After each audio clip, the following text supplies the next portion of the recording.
More than once. All right. The next talk is titled The Malignance of I'm Fine by Sarah Dominick. Sarah is a Colorado native and enjoys watching Star Trek, talking, watching movies, and writing. She works for a seed company and will attend grad school this fall. She has also, Nick Armstrong, seen Star Trek 2009 11 times. Here is Sarah. That's in theaters, let me tell you. Hi, Sarah. How are you? Fine. How's work? Fine. How's the family? Fine. Show of hands. Who here knows anything about me? If your hand is down, exactly. If your hand is up, really? Because I didn't say anything. You might be able to get that I have a family and a job, but really anything else? All I said was fine. Fine is an interesting word. It seems to have changed meaning over time. It used to mean fine. Now it means not fine, and everybody knows it. Webster, Urban Dictionary, Yahoo Answers, stand-up comedians. What I found is that fine means a little bit more than not fine. It also means somebody has a problem, and they're not talking about it. Specifically, they're not talking to you about it. Have you ever wondered why somebody doesn't want to talk to you? I did. I wondered why somebody doesn't want to talk to me. I also wondered why I didn't want to talk to somebody else. Who? When? What I found is there's generally two reasons why somebody is fine and doesn't want to talk about it. The first is that they don't value the listener. This means they're minimizing their problems because the person they're talking to has proven hard to talk to. Maybe they're on their phone. Maybe they're quick to judge. Maybe they make jokes. The second reason is they don't value themselves. They're minimizing their problems because they don't think they're worth the conversation. Or worse, if it's a big problem, they don't think they're worth the help or the solution.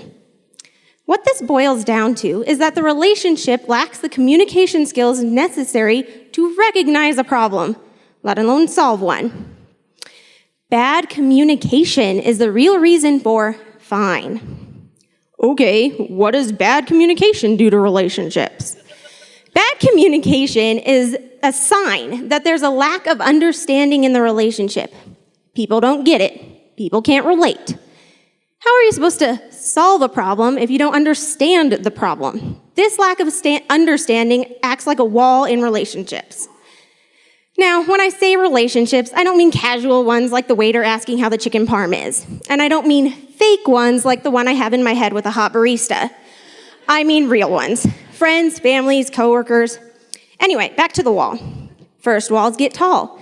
You can't see each other, but maybe you can hear each other. You're still trying to have a relationship, but the problems are still there. Important needs are unmet. Then, walls get wide. This is when the problems, uncommunicated, unresolved, have gotten so big, you can't communicate about anything else. Small problems add to big problems, and rifts grow. Finally, walls get perfect. This is when the relationship ends. Sometimes you can abandon it, you can quit, you can break up, you can unfriend. Sometimes you can't, and you turn to coping mechanisms, not all of which are safe. If you think this escalated quickly, not really. I mean, yeah, it can happen fast, but sometimes it can happen so slowly, you don't even realize it's happening. I should know. I've been on all sides of the wall. Fine is a symptom of bad communication. Bad communication is a sign that there's a lack of understanding, and it's this lack of understanding that ruins relationships. But I'm thinking we can make it better. If we go back to the beginning and we start with fine and use it as an indicator instead of accepting it, we can make relationships better. We open the door for better communication and better understanding. So, if somebody says fine, check your listening skills. You need to prove that you value the relationship by listening.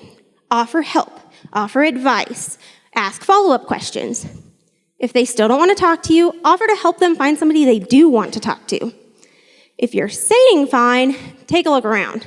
Do you need a better listener? Then ask for one.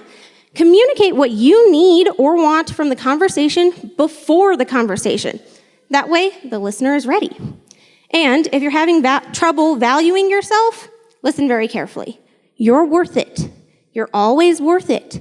You're never not worth it. Get the help you need in order to feel important, because you are. So it's going to be awkward, not saying fine, but change always is. By not accepting fine, we open ourselves up for better communication, better understanding, and better relationships. And if we're lucky, new ones. Thank you.